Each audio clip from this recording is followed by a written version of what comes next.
സ്നേഹം, ദിവ്യസ്നേഹം, സ്നേഹം, ദിവ്യസ്നേഹം. റോമർക്കെഴുതിയ ലേഖനം 7-ാം അധ്യായം 24-ാമത്തെ വാക്യം.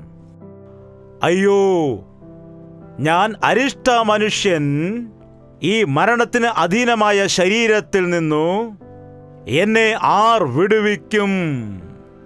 ഇത് ഒരു പാപി ചെയ്യുന്ന നിലവിളിയല്ല, ഇതൊരു വ്യർത്ഥനായ മനുഷ്യന്റെ നിലവിളി അല്ല, വിശുദ്ധനായ പൗലോസ് എന്ന് വിളിക്കപ്പെടുന്ന ദൈവദാസന്റെ നിലവിളിയാകുന്നു.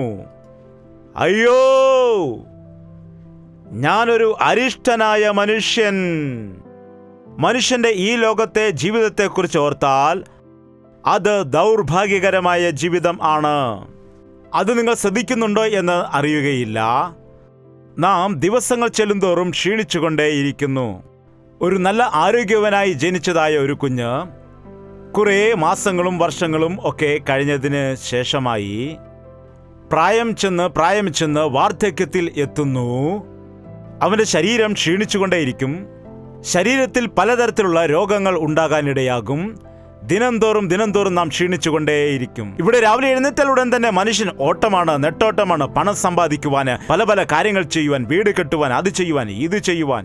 ഭക്ഷണം കഴിക്കുന്നുണ്ട്. എങ്ങനെ ഇരിക്കുന്നു ചോദിച്ചാൽ ഇങ്ങനെയൊക്കെ ജീവിച്ചു പോകുന്നു എന്ന് പറയും. ഇവിടെ ഇതാ മനുഷ്യന്റെ ജീവിതത്തിൽ എത്ര കഴിച്ചാലും അവന് സംതൃപ്തിയില്ല, എത്ര വാങ്ങിക്കൂട്ടിയാലും അവന് സംതൃപ്തി ഇല്ല, എത്രമാത്രം സമ്പാദിച്ചാലും. ഒരു കുട്ടിയെ വളർത്തി വലുതാക്കി ഒരു നിലയിലെത്തിക്കണമെങ്കിൽ എത്രമാത്രം മാതാപിതാക്കൾ അധ്വാനിക്കണമെന്ന് അറിയാമോ? ഒരു കുഞ്ഞ് ജനിച്ചാൽ ആ കുഞ്ഞിനെ കൺമണി പോലെ കാത്തു സൂക്ഷിച്ചുകൊണ്ട് എപ്പോഴും എന്തെങ്കിലും അസുഖമുണ്ടെങ്കിൽ അതിനെ ഡോക്ടറിന്റെ അടുക്കൽ കൊണ്ടുപോയി, അതുപോലെ സ്കൂളിൽ വിട്ട് അവനെ പഠിപ്പിച്ച് അത് ചെയ്ത് ഒരു രീതിയിൽ വളർത്തി വലുതാക്കി പ്രായമാകുമ്പോൾ അവൻ മാതാപിതാക്കളോട് ചോദിച്ചും, നിങ്ങൾ എന്താണ് എനിക്ക് വേണ്ടി ചെയ്തത്? എനിക്ക് വേണ്ടി നിങ്ങൾ എന്തൊക്കെയാണ് ചെയ്തത് എന്ന് ചോദിക്കും.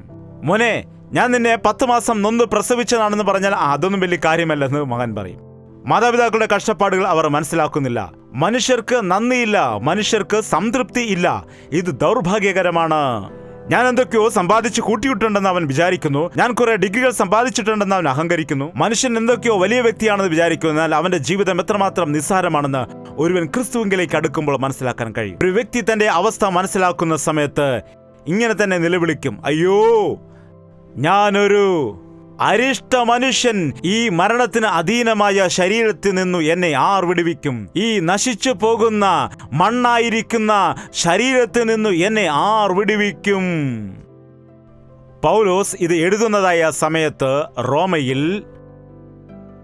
ആരെങ്കിലും ഒരു വ്യക്തിയെ കൊല്ലുകയാണ് എങ്കിൽ തൂക്കുമരണമായിരുന്നു ശിക്ഷ. ഇപ്പോഴും നമ്മുടെ രാജ്യത്തിൽ വധശിക്ഷ ഉണ്ട് എന്നൊക്കെ പറയും. എന്നാൽ അങ്ങനെയുള്ള ആളുകളെ ഒന്നും ശിക്ഷിക്കാതെ വെറുതെ അവർ നിർത്തുക മാത്രമാണ്.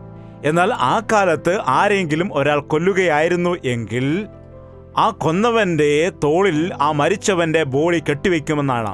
ആ 2-3 ദിവസമൊക്കെ നല്ല മണമുണ്ടായിരിക്കും, അതായത് സെന്റും പൂക്കളൊക്കെ ഉണ്ടല്ലോ.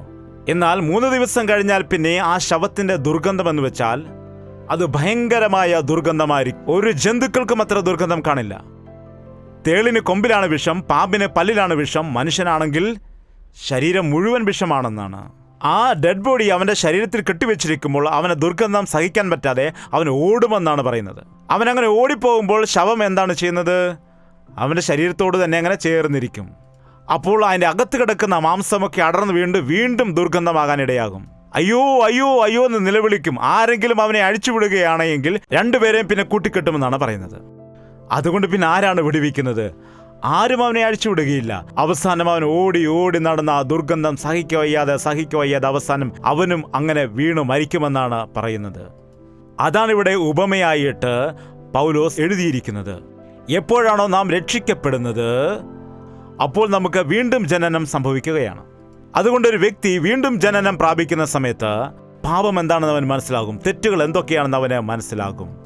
തന്റെ മനസ്സാക്ഷിയെ കാത്തു സൂക്ഷിക്കുവാൻ അവൻ ആഗ്രഹിക്കുന്നു. എന്നാൽ എവിടെയാണുള്ളത്? ആ ജഡശരീരത്തിലാണ് അവനായിരിക്കുന്നത്. എവിടെയാണ് ജീവിക്കുന്നത്? ലോകത്തിന്റെ അധികാരിയായിരിക്കുന്ന പിശാചിന്റെ ഇടത്താണ് ജീവിക്കുന്നത്. ലോകത്തിൽ ഉള്ളത് എന്താണെന്ന് ചോദിച്ചാൽ കൺമോഹം, ജഡമോഹം, ജീവനത്തിന്റെ പ്രതാപം. ഇതൊന്നും പിതാവിൽ നിന്ന് വന്നത് അല്ല.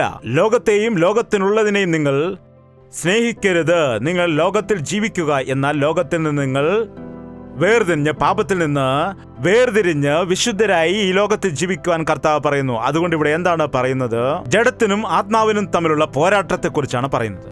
ജഡമാണെങ്കിൽ പാപം ചെയ്യുവാൻ വേണ്ടി ആഗ്രഹിക്കുന്നു, ആത്മാവാണെങ്കിൽ ദൈവത്തിങ്കിലേക്ക് തിരിയുന്നു. ഈ രണ്ട് പോരാട്ടങ്ങളുടെ നടുവിൽ ഞെരുങ്ങുന്നതായ മനുഷ്യൻ ചില സമയത്ത് ഇതുപോലെ പറയാനിടയാകും: ഈ മരണത്തിന് അധീനമായ ശരീരത്തിൽ നിന്ന് എന്നെ ആർ വിടുവിക്കും? ആത്മാവിന് ആവശ്യമായുള്ളത് ആത്മാവിന് കൊടുക്കണം, ശരീരത്തിന് ആവശ്യമായത് ശരീരത്തിന് കൊടുക്കണം. ശരീരത്തിന് എന്തൊക്കെയാണ് ആവശ്യമായിരിക്കുന്നത്? ആഹാരം, വസ്ത്രം. അതുകൊണ്ട് മതിയാകുമോ? എന്ത് തിന്നും, എന്ത് ധരിക്കും, എന്ത് സമ്പാദിക്കും, എന്ത് വാങ്ങിക്കൂട്ടും, എവിടെ ഫ്ലാറ്റ് വാങ്ങിക്കൂട്ടും, ഏത് ബാങ്കിൽ നിന്ന് ലോൺ എടുക്കുവാൻ കഴിയും, എവിടെ ജോലി ചെയ്യാം, എങ്ങനെ ദുബായിൽ പോകാം, എങ്ങനെ സമ്പാദിച്ചു കൂട്ടാം, ഇവിടെ വിട്ട് പഠിപ്പിക്കാം. അങ്ങനെ ഒരുപാട് ആഗ്രഹങ്ങൾ. മനുഷ്യൻ അങ്ങനെ എത്രയോ ആഗ്രഹങ്ങളാണ് ഉള്ളത്. ഒരു കൊച്ചുകുട്ടിയെ വിളിച്ചിട്ട് ചോദിക്കൂ, നിനക്ക് എന്ത് വേണമെന്ന്. എന്ത് വേണമെന്ന് ചോദിച്ചാൽ അവൻ പറയും ഫോൺ വേണമെന്ന്, ചോക്ലേറ്റ് അല്ല. എന്താണ്? ഭക്ഷണമല്ല, അവൻ ഭക്ഷണം കഴിക്കില്ല. സെൽഫോൺ കാണിച്ചു കൊടുത്തുകൊണ്ടാണ് കുഞ്ഞുങ്ങൾക്ക് ആഹാരം കൊടുക്കുന്നത്, അല്ലെങ്കിൽ അവൻ കഴിക്കില്ല. ഒരിക്കലും നിങ്ങളുടെ കുഞ്ഞുങ്ങളെ അങ്ങനെ ശീലിപ്പിക്കരുത്. അങ്ങനെ ശീലിപ്പിച്ചാൽ കുഞ്ഞുങ്ങൾക്ക് ഐസൈറ്റ് പ്രോബ്ലം ഉണ്ടാകുന്നുണ്ട്, അവർക്ക് ഡൈജഷൻ പ്രോബ്ലം ഉണ്ടാകുന്നുണ്ട്. നിങ്ങളും അതുപോലെ ഫോൺ നോക്കിക്കൊണ്ട് ആഹാരം കഴിക്കാൻ പാടില്ല. നിങ്ങളുടെ ശരീരത്തിന് ആവശ്യമായ ആഹാരം നിങ്ങൾ കഴിക്കേണ്ടതാണ്. എന്നാൽ തീറ്റിപ്രിയരാകുവാൻ, മദ്യപാനപ്രിയരാകുവാൻ ഒരിക്കലും നാം പാടില്ല. തീറ്റിപ്രിയന്മാർ ബലവാന്മാരാകുമോ? ദരിദ്രനായി മാറുമെന്നാണ് ബൈബിളിൽ പറയുന്നത്.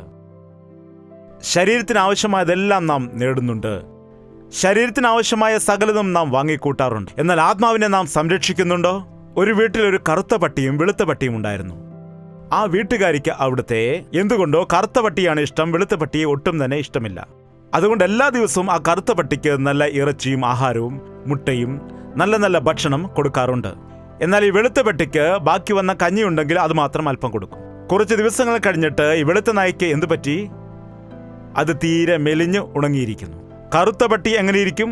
നല്ലവണ്ണം തടിച്ചു കൊഴുത്ത് ഇരിക്കുന്നതാണ്. രണ്ടുപേരും അങ്ങോട്ടും ഇങ്ങോട്ടും കടിക്കുകയാണെങ്കിൽ ആരാണ് ജയിക്കുന്നത്? ആര് ജയിക്കും? കറുത്ത പട്ടിയായിരിക്കും. കറുത്ത പട്ടി നമ്മുടെ ശരീരവും വെളുത്ത പട്ടി നമ്മുടെ ആത്മാവുമാണ്. കറുത്ത പട്ടിക്ക് ആഹാരം കൊടുക്കുന്നുണ്ടോ അതോ വെളുത്ത പട്ടിക്കാണ് ആഹാരം കൊടുക്കുന്നത്? കറുത്ത പട്ടിക്ക് ഇറച്ചിയും അതുപോലെ മുട്ടയും കൊടുക്കുന്നു.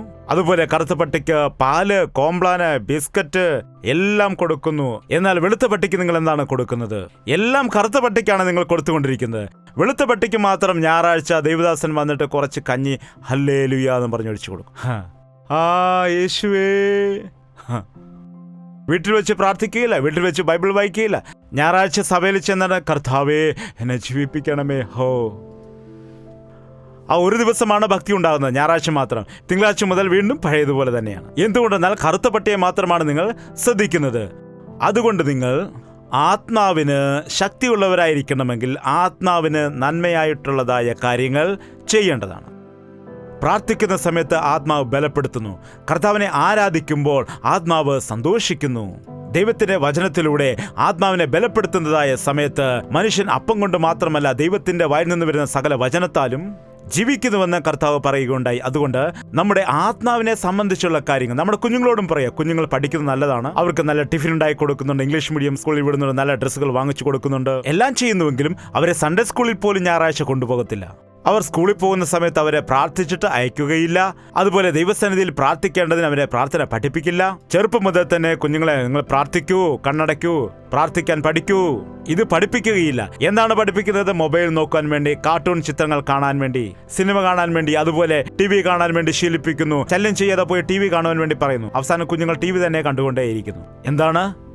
നിന്റെ മക്കൾക്ക് ആത്മീയ ആഹാരം കൊടുക്കൂ, നീയും ആത്മീയ ആഹാരം ഭക്ഷിക്കൂ. പൗലോസ് പറയുന്നു, മറ്റുള്ളവരോട് പ്രസംഗിച്ച ശേഷം ഞാൻ തന്നെ കൊളരുതാത്തവനായി പോകാതിരിക്കേണ്ടതിന് എന്റെ ശരീരത്തെ ദണ്ഡിപ്പിച്ച് അടിമയാക്കുന്നു.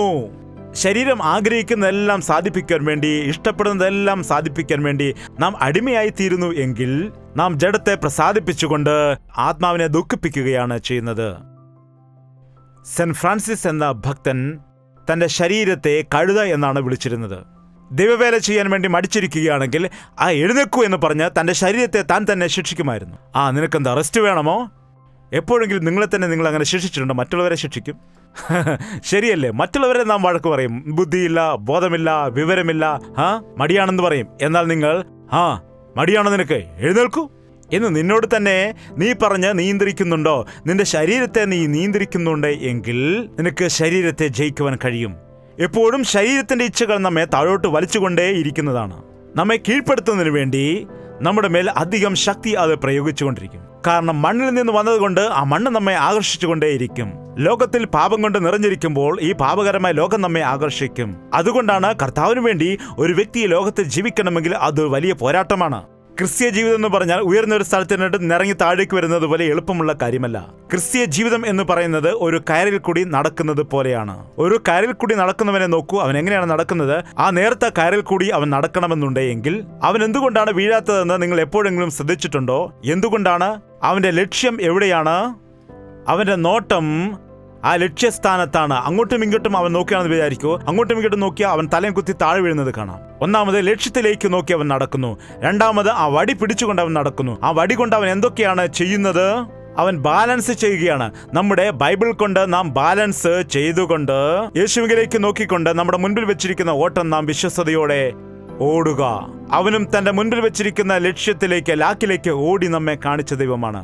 മരണപര്യന്തം വിശ്വസ്തനായിരുന്നാൽ ഞാൻ നിനക്ക് ജീവകിരീടം നൽകുമെന്നാണ് പറഞ്ഞത്. വിശുദ്ധനായ പൗലോസ് തന്റെ ജീവിത അവസാന നാളുകളിൽ തിമോത്തിയോസിന് എഴുതിയ ലേഖനത്തിൽ പറയുന്നു, ഞാൻ നല്ല പോർ പൊരുതു, ഓട്ടം തികച്ചു, എന്റെ വിശ്വാസം കാത്തു, ഇനി നീതിയുള്ള കിരീടം ഇതാ എനിക്കായി വച്ചിരിക്കുന്നു എന്ന്. ഈ കാലത്ത് പലരുടെയും ക്രിസ്തീയ ജീവിതം ഇടയ്ക്ക് വെച്ച് തകർന്നു പോകുന്നു.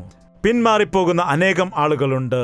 ഈ കാലത്ത് എത്രയോ ആളുകൾ തങ്ങളുടെ വിശ്വാസം ഇടയിൽ വെച്ച് ഉപേക്ഷിക്കുന്നു. അവിശ്വാസികളായി മാറുന്നുണ്ട്. നാമധേയ ക്രിസ്ത്യാനികളായി മാത്രം അവർ അവശേഷിക്കുന്നു. ഒരുവന്റെ ഹൃദയത്തിൽ നിന്ന് ദുരാത്മാവ് കടന്നുപോയതിനു ശേഷം, കർത്താവിനെ രക്ഷകനായി സ്വീകരിച്ചതിന് ശേഷം എല്ലാം കഴിഞ്ഞുപോയി എന്ന് വിചാരിക്കരുത്. എന്നു മുതലാണോ നീ യേശുവിൽ ജീവിക്കുമെന്ന് തീരുമാനം എടുത്തത്, യേശുവിന്റെ രക്തത്താൽ നീ കഴുകൽ പ്രാപിച്ചത്, അന്നു മുതൽ നീ ആത്മീയ കാര്യങ്ങൾക്ക് വേണ്ടി ശ്രദ്ധ ചെലുത്തേണ്ടതാണ്. ആത്മീയമായി ബലം പ്രാപിക്കുന്നതിന് വേണ്ടി, കർത്താവിന്റെ വചനത്താൽ ഹൃദയം നിറയ്ക്കുന്നതിന് വേണ്ടി നീ പരിശ്രമിക്കേണ്ടതാണ്. അല്ലെങ്കിൽ നിന്നെ വിട്ടുപോയതായ പിശാച് വീണ്ടും തിരിച്ചു വരുമെന്നാണ് പറയുന്നത്. 30 വർഷം ഈ മനുഷ്യനെ ഞാൻ ഉപയോഗിച്ചതാണ്. ഇവന്റെ ഹൃദയത്തിൽ ഞാൻ 10-20 വർഷം വസിച്ചതാണ്. ഇവന്റെ ജീവിതത്തെ ഞാൻ നശിപ്പിച്ചതാണ്. ഇപ്പോൾ എന്നെ തള്ളിക്കളഞ്ഞിരിക്കുന്നു. ഇപ്പോൾ എങ്ങനെയിരിക്കുന്നു എന്ന് നോക്കാമെന്ന് വിചാരിച്ചിട്ട് വന്ന് നോക്കുന്ന സമയത്ത് നിന്റെ ഹൃദയം ശുദ്ധിയായി അടിച്ചു വൃത്തിയായി കിടക്കുന്നത് കാണുമ്പോൾ തന്നെക്കാൾ ബലമേറിയതായ വേറെ 7 പിശാചുകളെയും വിളിച്ചുകൊണ്ട് ഹൃദയത്തിൽ വരുമെന്നാണ് പറയുന്നത്. ഞാൻ ശ്രദ്ധിച്ചത് ഇതാണ്, ആദ്യമായി സുവിശേഷം കേൾക്കുന്നവരെ രക്ഷിക്കുന്നത് എളുപ്പമായതാണ്. ചെറുപ്പം മുതലേ വചനം കേൾക്കുന്നു, ഞങ്ങൾക്ക് സകലതും അറിയാമെന്ന് പറയുന്നവരെ സമ്മതിപ്പിക്കുവാൻ വളരെ ബുദ്ധിമുട്ടാണ്. നിങ്ങൾക്ക് എല്ലാവർക്കും അറിയാവുന്നതാണ്, യേശന എന്ന ദേവദാസിനെ കുറിച്ച് ഒരുപാട് കഥകൾ നാം കേട്ടിട്ടുണ്ട്. അദ്ദേഹം ഒരു ദിവസം ഒരു കാര്യം പറഞ്ഞു. ആ നാട്ടിൽ തുണി അലക്കുന്നതായ ഒരു വലിയ കല്ലുണ്ടായിരുന്നു. വസ്ത്രം അലക്കാവുന്ന വലിയ കല്ലില്ലേ, ആ കല്ലിൻ്റെ കീഴിൽ കുറച്ച് തവളകളുണ്ടായിരുന്നു. ആ തവളകളുടെ കൂടെ ഒരു പുതിയ തവള വരാൻ ഇടയായി. പിറ്റേ ദിവസം അലക്കുകാരൻ വന്നിട്ട് തുണി അലക്കാൻ വേണ്ടി ഓങ്ങി അലക്കിയപ്പോൾ ഈ പുതിയ തവള ഞെട്ടി വിറച്ച് എടുത്തു ചാടാനിടയായി. പഴയ തവളകൾ അപ്പോൾ പറഞ്ഞു, മോനെ നീ ഒന്നും കൊണ്ടും പേടിക്കണ്ട, അവൻ കുറേ നേരം ഇങ്ങനെ ഇവിടെ അലക്കിയിട്ട് അവനങ്ങ് തിരിച്ചു പൊക്കോളും, നമുക്കതുകൊണ്ട് ഒരു കുഴപ്പവും ഉണ്ടാകില്ല എന്ന് പറഞ്ഞു. ഇങ്ങനെയുള്ള അടികൾ ഞങ്ങൾ ഒരുപാട് കണ്ടിട്ടുണ്ട്. നീ ടെൻഷൻ അടിക്കേണ്ട കാര്യമില്ല. ആ പുതിയ തവളയുടെ ഉള്ളിൽ ഒരുപാട് ഭയമുണ്ടായി. അത് പേടിച്ചു വിറയ്ക്കുകയാണ്. അയ്യോ അയ്യോ എന്ന് നിലവിളിക്കുന്നു. എന്നാൽ പഴയ തവളകൾ ഇതൊന്നും മൈൻഡ് ചെയ്യാതെ അവർ വന്നിട്ട് പോകും എന്ന് പറഞ്ഞു. ഇങ്ങനെയുള്ള മീറ്റിങ്ങിൽ പുതിയൊരു തവള വന്നിരിക്കുകയാണെന്ന് വിചാരിക്കൂ. നരകത്തിൽ പോകുമെന്ന് ദേവദാസൻ പറഞ്ഞാൽ, അയ്യോ നരകത്തിൽ പോകുമെന്നാണോ? പഴയ തവളകൾ എന്തു പറയുമെന്നറിയാമോ? ദൈവദാസനല്ലേ ഇങ്ങനെയൊക്കെ പറയത്തുള്ളൂ, അങ്ങനെ പറഞ്ഞിട്ട് പൊക്കോളൂ. എന്താണ് യേശുക്രിസ്തു വരാൻ പോകുന്നു, അയ്യോ യേശുക്രിസ്തു വരാൻ പോവുകയാണ് എന്ന് പറഞ്ഞ് പുതിയ ആൾക്കാർ തങ്ങളുടെ ഹൃദയത്തെ, ജീവിതത്തെ ശരിയാക്കിയെടുക്കുമ്പോൾ പഴയ ആളുകൾ യേശു വരാൻ പോവുകയാണ്, പണ്ട് മുതലേ ഞങ്ങൾ കേൾക്കുന്ന കാര്യം. എന്താണ് ഈ കാലത്ത് ക്രിസ്തീയ കൂട്ടത്തിൽ ഇതുപോലെയുള്ള പാറയായിപ്പോയ ഹൃദയങ്ങൾ ഉണ്ട്, മരവിച്ചു പോയ ഹൃദയങ്ങൾ ഉണ്ട്, മനസാക്ഷി മരവിച്ച ഹൃദയങ്ങൾ ഉണ്ട്. എപ്പോഴാണോ നിന്റെ മനസാക്ഷി പ്രവർത്തിക്കുന്നത്, നീ അപ്പോൾ നിലവിളിക്കാനിടയാകും. നിലവിളിക്കും, അയ്യോ ഞാൻ അരിഷ്ടനായ മനുഷ്യനെന്ന്. യെശയ്യാ പ്രവാചകൻ, വലിയ പ്രവാചകൻ പറയുകയാണ്, അയ്യോ കഷ്ടം, അയ്യോ കഷ്ടം, അയ്യോ കഷ്ടം. വീടിനോട് വീട് ചേർക്കുന്നവരെ നിങ്ങൾക്ക് കഷ്ടം, വയലോട് വയൽ കൂട്ടുന്നവരെ നിങ്ങൾക്ക് കഷ്ടം, അയ്യോ കഷ്ടം, മദ്യപാനികളെ നിങ്ങൾക്ക് അയ്യോ കഷ്ടം കഷ്ടമെന്ന് എല്ലാവരും പ്രബോധിപ്പിച്ചിട്ട് ദേവാലയത്തിലേക്ക് പോയി.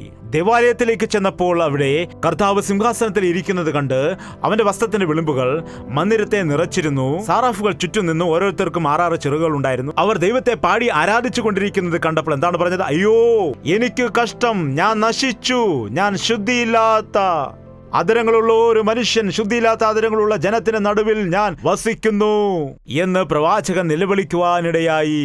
ദൈവത്തിന്റെ സന്നിധിയിൽ വന്നതായ ആ സമയത്ത് തന്റെ അവസ്ഥയെ താൻ അശുദ്ധമായ ആദരങ്ങളുള്ള ജനങ്ങളുടെ നടുവിൽ ആയിരിക്കുന്നു എന്നുള്ള കാരണത്താൽ എൻ്റെ നാവും എന്താണ് പറ്റിയത്?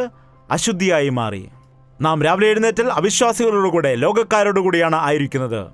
അവർ പറയുന്നതെല്ലാം നാം കേൾക്കുന്നു.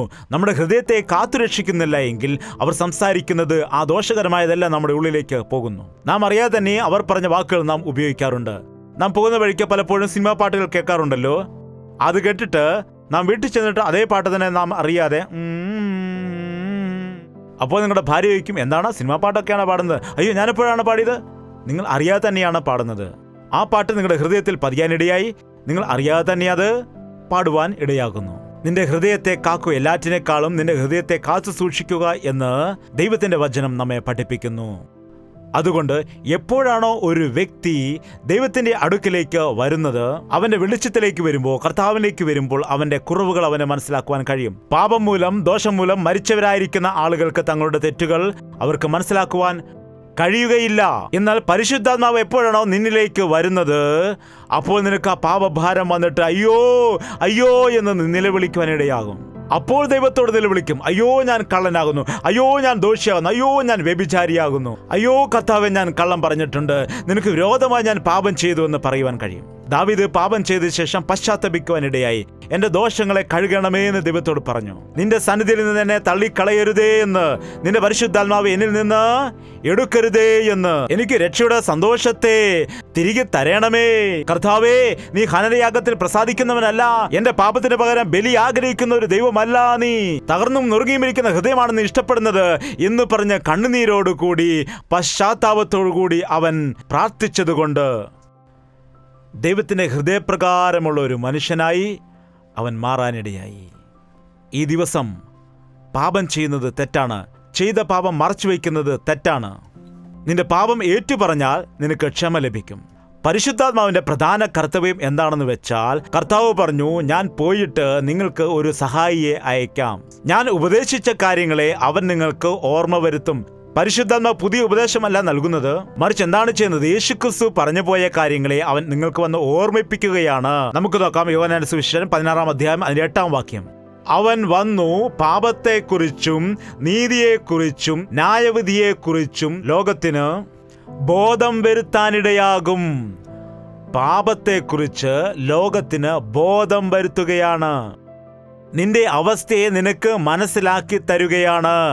നിന്റെ ഹൃദയദൃഷ്ടി പ്രകാശിപ്പിക്കുകയാണ്. നിന്റെ ഉള്ളത്തിന്റെ സ്ഥിതിയെ അവൻ നിനക്ക് ബോധ്യപ്പെടുത്തും. പരിശുദ്ധാത്മാവ് പാപത്തെക്കുറിച്ചും നീതിയെക്കുറിച്ചും, യഥാർത്ഥത്തിൽ ദൈവത്തിന്റെ നീതിയുടെ മഹത്വം എന്താണെന്ന് നാം മനസ്സിലാക്കിയാൽ നമ്മുടെ തെറ്റുകൾ നമുക്ക് മനസ്സിലാക്കാൻ കഴിയും. ദൈവത്തിന്റെ നീതി എന്താണ്, അവന്റെ വിശുദ്ധി എന്താണ്, അവന്റെ വ്യക്തിത്വം എന്താണ് എന്ന് ദൈവത്തെക്കുറിച്ച് നമുക്ക് ബോധം വരുത്തും. ആ ദൈവത്തിന്റെ മുൻപിൽ നാം എത്രമാത്രം നിസ്സാരനാകുന്നു എന്ന് നീ മനസ്സിലാക്കാൻ നിനക്ക് ബോധം വരുത്തി തരുന്നു. ദൈവത്തെ ദുഃഖിപ്പിക്കുകയാണെങ്കിൽ, ദൈവത്തിന്റെ വചനപ്രകാരം നീ ജീവിക്കാതിരിക്കുകയാണെങ്കിൽ ഒരു ന്യായവിധിയുണ്ട്. വിശ്വാസ ജീവിതം തമാശയല്ല.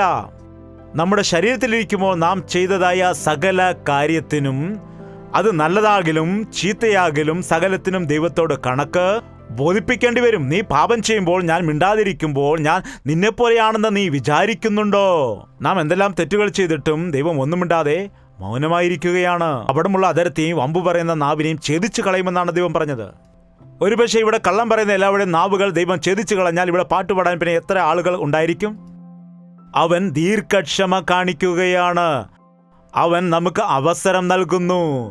എന്നാൽ അതിനെ ഉപേക്ഷയായി വിചാരിച്ചിട്ട് മനുഷ്യൻ തന്റെ സ്ഥിതിയെ മനസ്സിലാക്കുന്നില്ല. അതുകൊണ്ട് ന്യായവിധിയുണ്ട്. നീ മനുഷ്യരെ വഞ്ചിച്ചിരുന്നിരിക്കാം, കുറെ ആളുകളെ കുറെ കാലത്തേക്ക് വഞ്ചിച്ചിരുന്നിരിക്കാം. എന്നാൽ എല്ലായ്പ്പോഴും എല്ലാവരെയും നിനക്ക് വഞ്ചിക്കുവാൻ കഴിയില്ല. ഒരുപക്ഷെ നീ എല്ലാവരെയും കബളിപ്പിച്ചാലും നിന്നെ സൃഷ്ടിച്ചതായ സൃഷ്ടികർത്താവിനെ കബളിപ്പിക്കാൻ കഴിയില്ല. എന്നാൽ പൗലോസിനെ പോലെ ദൈവസന്നിധിയിൽ നാം നിലവിളിച്ച്, അയ്യോ, ഞാൻ അരിഷ്ടനായ ഒരു മനുഷ്യൻ, ഈ മരണത്തിന് അധീനമായ ശരീരത്തിൽ നിന്ന് എന്നെ ആർ വിടുവിക്കും? റോമർക്കെഴുതിയ ലേഖനം 7-ാം അധ്യായം 25-ാമത്തെ വാക്യം. നമ്മുടെ കർത്താവായ യേശുക്രിസ്തു മുഖാന്തരം ഞാൻ ദൈവത്തിന് സ്തോത്രം ചെയ്യുന്നു. ഇങ്ങനെ ഞാൻ ബുദ്ധി കൊണ്ട് ദൈവത്തിന്റെ പ്രമാണത്തെയും ജഡം കൊണ്ട് പാപത്തിന്റെ പ്രമാണത്തെയും സേവിക്കുന്നു. അതുകൊണ്ട് ഇപ്പോൾ ക്രിസ്തുയേശുവിലുള്ളവർക്ക് ഒരു ശിക്ഷാവിധിയും ഇല്ല. ജീവന്റെ ആത്മാവിന്റെ പ്രമാണം എനിക്ക് പാപത്തിന്റെയും മരണത്തിന്റെയും പ്രമാണത്തിൽ നിന്ന് ക്രിസ്തുയേശുവിൽ സ്വാതന്ത്ര്യം വരുത്തിയിരിക്കുന്നു. ആർക്ക് വിടുവിക്കുവാൻ കഴിയും? ഒരു വ്യക്തിക്കും, ഒരു ഡോക്ടർക്കും, ഒരു മനുഷ്യനും നിന്നെ വിടുവിക്കാൻ കഴിയില്ല. യേശുക്രിസ്തുവിന്റെ നാമത്തിൽ നമുക്ക് വിടുതലുണ്ട്. ഹല്ലേലൂയ! എന്റെ കർത്താവ് എന്നെ വിടുവിക്കും. പിശാചിന്റെ ബന്ധനത്തിൽ നിന്ന് വിടുവിക്കും. പാപത്തിന്റെ ബന്ധനത്തിൽ നിന്ന് വിടുവിക്കും. എന്റെ ശരീരത്തിലെ രോഗത്തിൽ നിന്ന് വിടുവിക്കും. എന്റെ പ്രതിസന്ധിയിൽ നിന്ന് വിടുവിക്കും. എന്റെ കഷ്ടതയിൽ നിന്ന് എന്നെ കർത്താവ് വിടുവിക്കും. ഈ ലോകത്തിലുള്ള പോരാട്ടത്തിന്റെ നടുവിൽ കർത്താവിന്റെ പക്ഷത്ത് നിന്ന് എനിക്ക് ജയജീവിതം നൽകും എന്നുള്ളത് യഥാർത്ഥമായ ക്രിസ്തീയ സാക്ഷ്യം. അങ്ങനെയുള്ള ജയജീവിതം എല്ലാവർക്കും കർത്താവ് നൽകുമാറാകട്ടെ. പ്രാർത്ഥന. പരിശുദ്ധനായ സ്നേഹമുള്ള പിതാവേ, ഒരു തവണ ഞങ്ങളെ ഒന്ന് നീ ദർശിക്കണമേ. നിനക്ക് വേണ്ടി ജീവിക്കണമെന്ന് ആഗ്രഹമുണ്ട്, എന്നാൽ ജീവിക്കുവാൻ കഴിയുന്നില്ല കർത്താവേ.